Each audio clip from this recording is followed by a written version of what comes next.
وعن ونكسن صاحبيال شبكة ميوزيكا iyo sportiga ee dayo.com ayaa idin soo diyaarisay waraysiyo ku saabsan hees dhawaan soo baxday oo ka hadlaysa Muqdisho. heestaas oo ay wada qaadayaan Ikraan Maxamed Caraale iyo Cabdi Qabuujiye. heestaas ayaa dhalisay hadallo kala duwan oo ay warbaahinta soo qoreen si aan u ogaano waxa jira iyo macnaha guud ee heestan. ayaan u qaadnay waraysiyadan ku soo dhawaada. waxaan ku hormarinaynaa Ikraan Maxamed Caraale, waxaan ku xijin doonaa Cabdi Qabuujiye ee dhageysi wacan.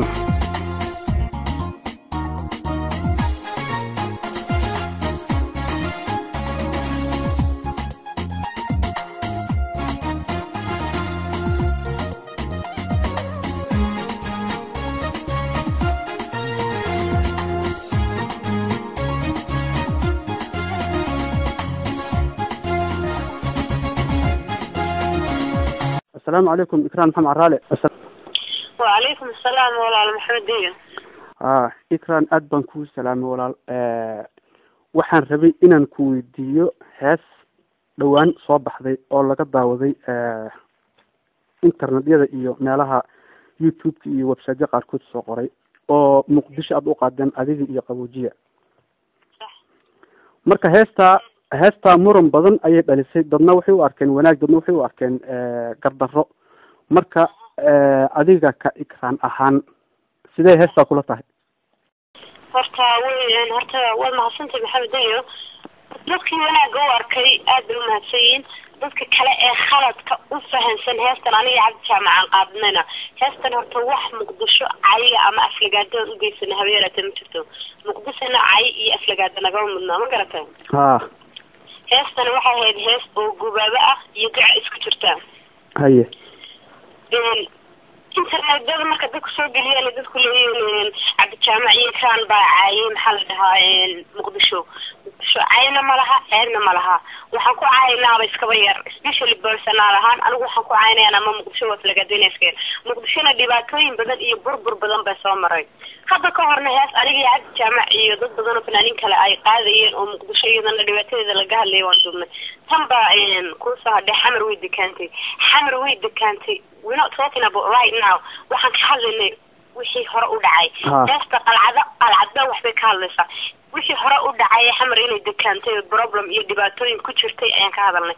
bacdi waxaan ka soo hadalnay kale in uu madaxweynihii dalka iyo dadka ay soo doorteen inuu daadihiyo ma garatay.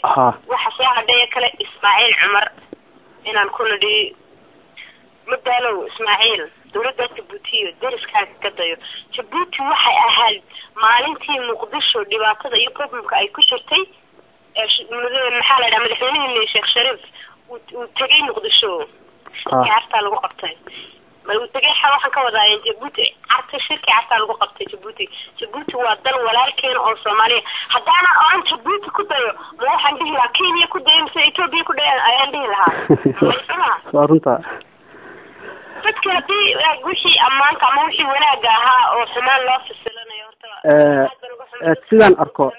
sidaan arko heesta ma dhamaystirna oo qayb un baa laga soo saaray hadda.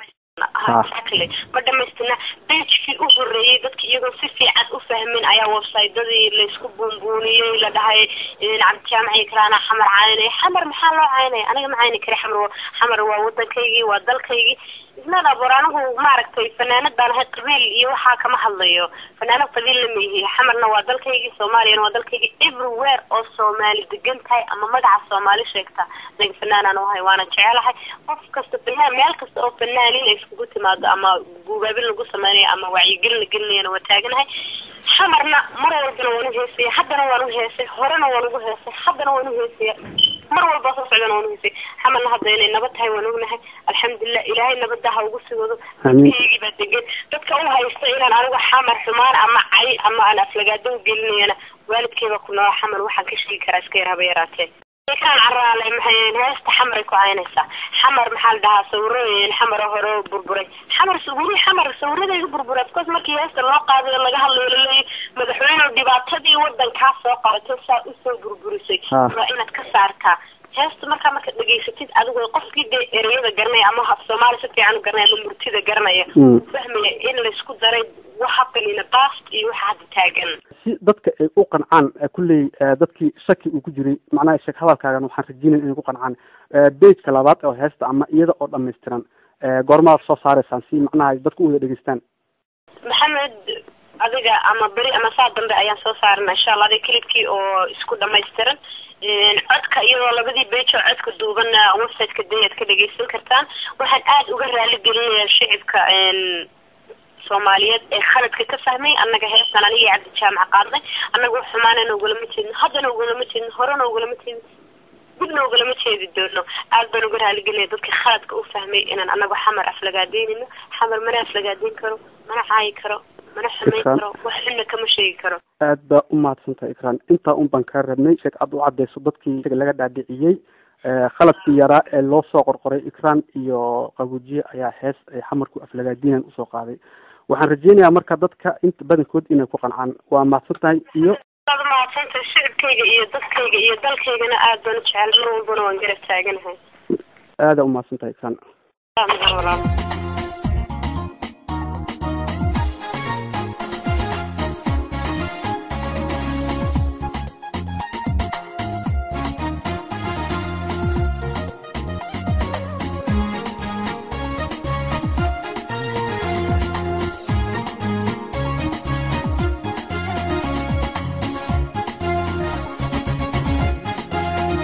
السلام عليكم عبد القوجية. عليكم السلام. waxaa kula hadlaya website-ka Dayo Music. waa ku salaan aad baan ku salaanay cabdi waxaa jirta hees aad adiga iyo ikraan maxamed cafaale aad soo qaadeen dhawaan oo video ahaan laga fiirsaday internetyada iyo YouTube-ka heesta marka waxay ka hadlaysay muqdisho marka dad badan ayaa heesta waxaa u fasirtay siyaabo kala duwan dadka qaarna waxay u arkeen positive dadna waxay u arkeen in ay tahay aflagaado iyo sheeg caay aad u geysateen magaalada muqdisho marka si aan u kala cadeyno fikradaha kala duwan waxaan rabnay horta intaan ku weydiin macnaha heesta abwaanka sameeyey heesta maxamed waxaa sameeyey ilaa Usmaan Faysal oo ku nool hargeysa yahay waqtigii madaxweynaha la doortay ay runtii weydiiyey heesta musiga hargeysa la soo marka waxaan soo gudbiyey waqtiga jiraa heesta waxaan jeclaystay markaa maxamedow in sideeda doorsiga loo qaado oo dhiirigelin madaxweynaha maxalaya xasan aan ku dhiirigelino iyo dhibaatadii dhacday ee soomaaliya ku dhacday dhibaatadii ku dhacday in aan kudhaado madaxweynada doortadaatee hore u soco dadka daadihiyo maxalaya nabadda hoose intaasay heestu iyo madaxweynaha maxalaya dad waxaa jira in tusaale usoo qaatay markii aad leedihiin ku dayo madaxweynaha Djibouti marka macnaha guud oo heesta in magaalada muqdisho guud ahaan uga hadlaysaan iyo arrinta ku dayashada iyo macnaha sheeg fasiraad gaaban lee naga sii maxamed markaad leenahay ku dayo ismaaciil markeele ismaaciil waa ninkii sameeyey shirka cadta waa ninkii sameeyey dee intaasoo meelood oo ku dhiirigelin ama ku taageeray Soomaaliya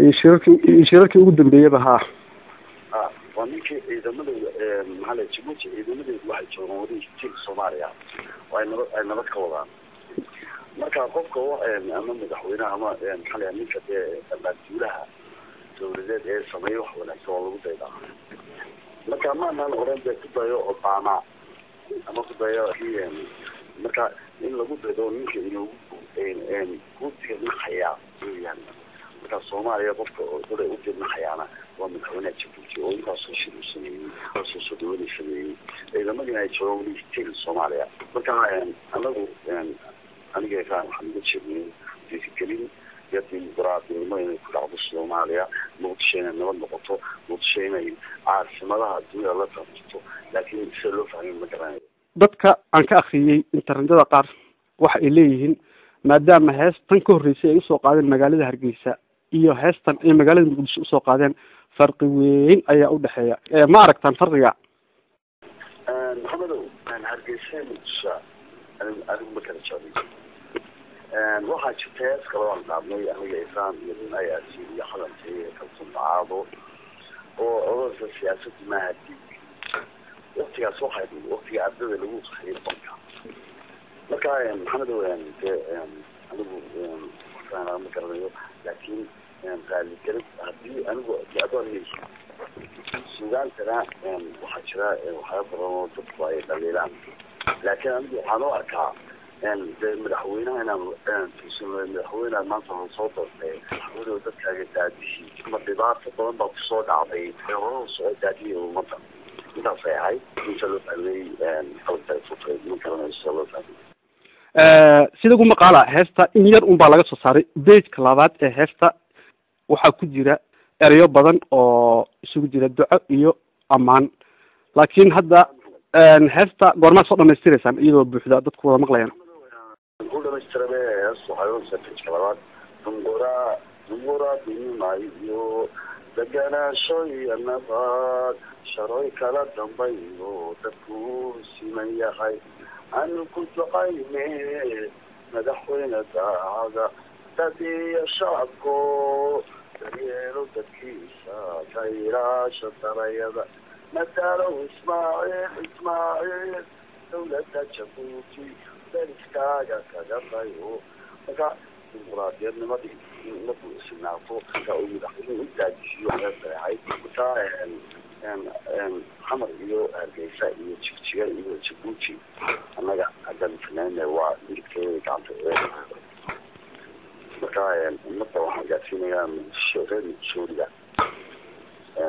sabaan rajeedayaa inaad miyo oo kala noqoto muqdishoaan aada iyo aada rajeedayaa aad baad u mahadsan tahay cabdi jaamac qaboojiye waxaan rajaynaynaa dadka ku arkay in heesta qalad ama dhib u arka in ay inta aad sheegtay hadda ay ku qanci doonaan insha allah maxaa ninkaan kugu darayaa puntland galmudug somaliland humanity meel kastoo ummadda soomaaliyeed ku nooshahay oo nabad ay ka jirto oo dhib ka baxayo anagu fanaanidan nahay kaysana waan ugu faraxsanahay waasantaa meeshii dhib ka jirana inaad aad uga digtaan meeshii nabad iyo barwaaqo iyo horumar gaartan inaad ku ammaantaan waa wax waajib ah qof walba soomaali ah looga baahan yahay aad baad umahadsantaha walaal